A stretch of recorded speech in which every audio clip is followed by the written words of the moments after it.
तो अभी अभी आपने रिसेंटली न्यूज़ तो सुनी होगी कि लेडी ट्रस यूके की पीएम ने कर दिया रिजाइन।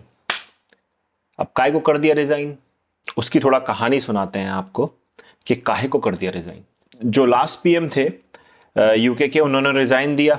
अब जो कंजर्वेटिव पार्टी से जो दो लोग कैंडिडेट्स खड़े हुए थे पीएम के लिए, एक थे ऋषि सोनक जो कि इंडियन ओरिजिन के हैं और दूसरी थी लेडी ट्रस।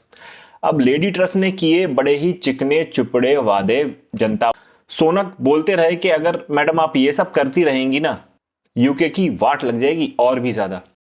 अब जनता आ चुकी थी लेडी ट्रस की चिकनी चुपड़ी बातों में। एक गरीब आदमी को मुफ्त में 15-20 लाख रुपए भी मिल जाए तो जिता दिया।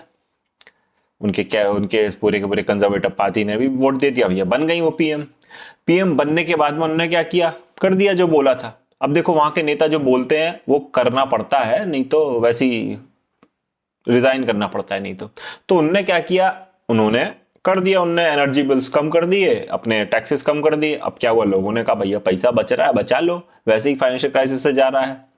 तो क्या हुआ कि मार्केट के अंदर में मनी फ्लो ही खत्म हो गया। मनी फ्लो खत्म होने की वजह से और सरकार के पास पैसा ना आने की वजह से रिसेशन अपनी चरम सीमा पर चला गया। सब कुछ इतना महंगा हो गया, जो पैसा बच रहा था लोगों का वो भी नहीं बचा पाए और वाट पे वाट लगती गई। जो जॉनसन के टाइम पे जितनी क्राइसिस थी, इकोनॉमिक क्राइसिस यूके में, और भी ज्यादा बदतर हालत हो गई। और सोनक जी बोले थे कि ये करोगे तो होगा। अब जो बोला था वो नहीं हुआ और कैबिनेट इतना ज्यादा चेंज किया, इतना ज्यादा फ्रीक आउट हो गई अपनी ट्रस, वो उन्हें समझ में नहीं आया कि अब करें क्या। मिनिस्टर बदले गए बहुत बार, बहुत सारी कोशिशें की गई कि वापस पटरी पे आ जाए यूके की इकोनॉमी, लेकिन कुछ नहीं हो पाया। बता रहे हैं भाई, कुछ नहीं हो पाया।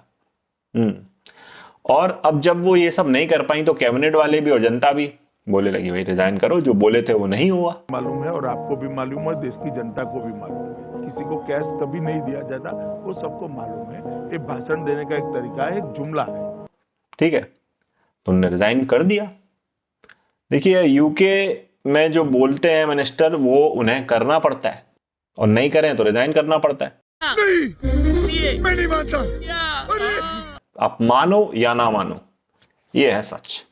मुश्किल से 45 दिन करीब रही होंगी लेडी ट्रस पीएम की कुर्सी पे, और आपको जानकर हैरानी होगी कि अब उन्हें पूरे जीवन भर मिलेगा 1,29,000 पाउंड सालाना सैलरी। बढ़िया है, अब तो पूरा वर्ल्ड टूर कर सकती हैं वो। पॉलिटिक्स छोड़ दें, कोई दिक्कत ही नहीं है। अब जहां तक है कि अब चांसेस बन रहे हैं सोनक शायद पीएम बन सकते हैं, क्योंकि सेकंड कैंडिडेट वही थे, तो शायद वो बन सकते हैं। वो एक अच्छे इकोनॉमिस्ट भी हैं और शायद वो अगर पीएम बने तो यूके की इकोनॉमिक्स वापस पटरी पे आ सकती है। वो तो देखना होगा कि अगले पीएम कौन बनते हैं। विद इन अ वीक पता चल जाएगा कि कौन बनेगा अगला पीएम ऑफ यूके। वरना आज के समय में हालात तो ऐसे हैं यूके के कि यूके की पॉलिटिकल क्राइसिस और इकोनॉमिक क्राइसिस को लोग कंपेयर करना शुरू कर चुके हैं श्रीलंका की पॉलिटिकल और इकोनॉमिक क्राइसिस से।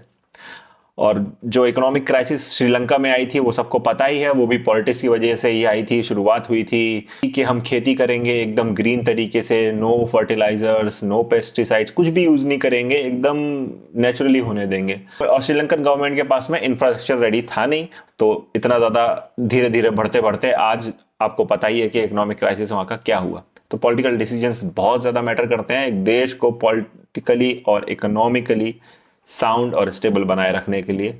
तो देखते हैं कौन बनेगा यूके का PM.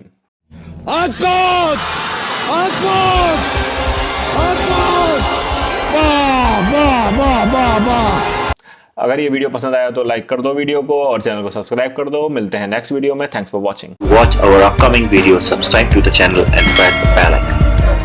Please share if you like the video. Thanks for watching.